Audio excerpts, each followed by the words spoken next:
So it's basically the same pattern over and over. Kind of what's unspoken here is clearly George has mental illnesses of some kind. So I don't know if they were less pronounced when he was younger, but they're the thing that kind of grows as time passes here. So in these arguments that Susan and George have, they lead to separation, with Susan taking little Susan and staying at her parents' house. But George always shows up. He's a smooth talker, and he basically just always convinces her to go back with him, despite her parents' skepticism. But in the months leading up to the hijacking, which was in late 1971, George and Susan's arguments had turned violent. George was seen with scratches on his face, Susan seen missing clumps of hair out of her head. Yeah, awful. So she leaves him once again, and this would be their 8th separation. And this time she tells her parents she's gone. It's over for good.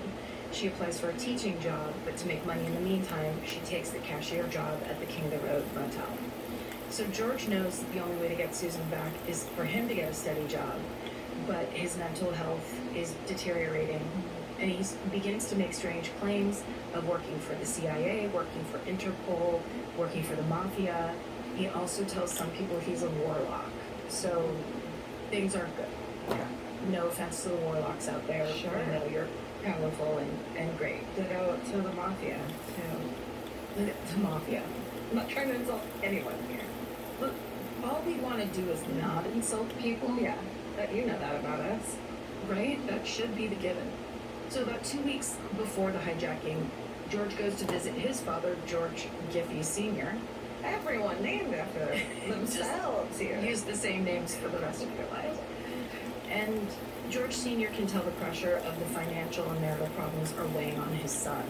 So when George Jr. asks his father for another loan, which he's done multiple times in the past, George Sr. levels with him and says, son, if you don't get this is a quote, son, if you don't get this thing settled, something tragic is going to happen out of it. Your daddy's been in the army. You can't operate under pressure for a prolonged period without something happening, end quote. So he was right. Dad knew.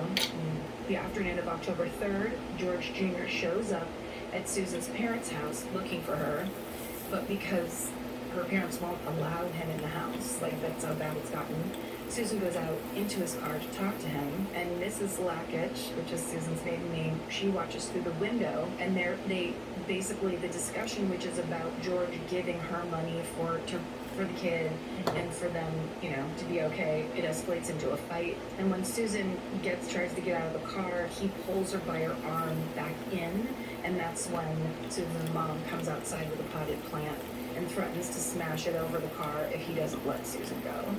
He lets her go, he drives off. And then about 5 o'clock that evening, George calls Big Brother's aircraft company to charter a jet. He visits his dad one more time, explains that he's going to go on a trip. And then around 9:30, while Susan's working at the motel, her mother starts to worry that George might show up at the hotel and get into yet another fight. So she calls George. She yells at him for not bringing Susan money like he had promised to do, and she warns him not to go to the motel that night to see her. She says, I'm going to be down at the King of the Road tonight when you come. I don't want you harassing her. If you have anything to give her, I want you to hand it over without arguing. So on this phone call, George assures his mother-in-law that he doesn't want to bother Susan. He says he's going on a trip. He says he just wants to give Susan the money before he leaves. So now we're back at the airport. When he got out of his Cadillac, before everybody kind of ended up getting out, he left behind notes he'd written, which is kind of eerie, like they were kind of, so he had written one to Susan, which is a combination of malicious accusations against her and expressions of love, with one line reading, you could run a blade through my heart and I would kiss you with my dying breath. Oh, God. Mm-hmm. Another letter is written to his dad saying that he loves Susan, but, quote, she knows too much, which they later would think it's about his shadowy past and these kind of fantasies or delusions he's having about working for Interpol and stuff. Yeah.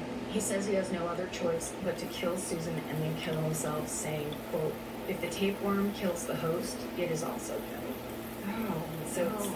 real dark, real dark. Yeah. Okay, so on board the plane, the pilot asks George where he wants to go, but it's so loud, because the engines are going, that Bobby Wallace has to be like the middleman, relaying messages back and forth between the pilot, Downs, and George. So George says he wants to go to Cuba. Downs says that's impossible. It's a small twin-engine plane. They won't be able to make it that far on the amount of fuel that they'll use. George says, can they go to Jamaica instead?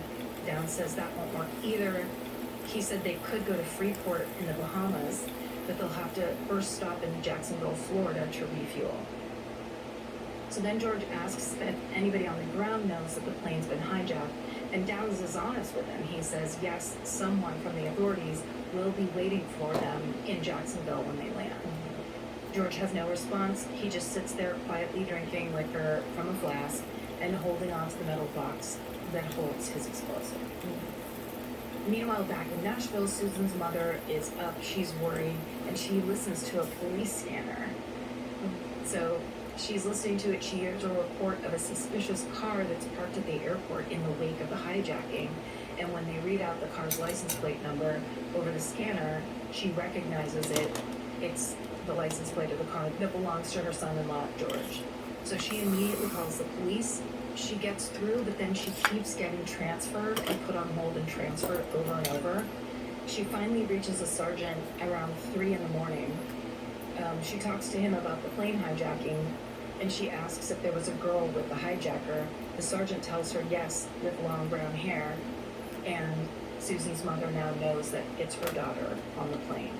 She tells the sergeant everything she knows about George, that he's, quote, a psychopathic liar and a neurotic, unquote, and that he's usually armed. But the police never relay any of this information to the FBI agents in Jacksonville.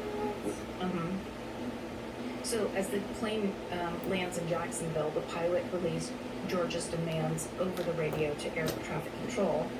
So his demands are he wants flotation gear, he wants charts, he wants approach plates for Freeport, and they also need a fuel truck, but he doesn't want any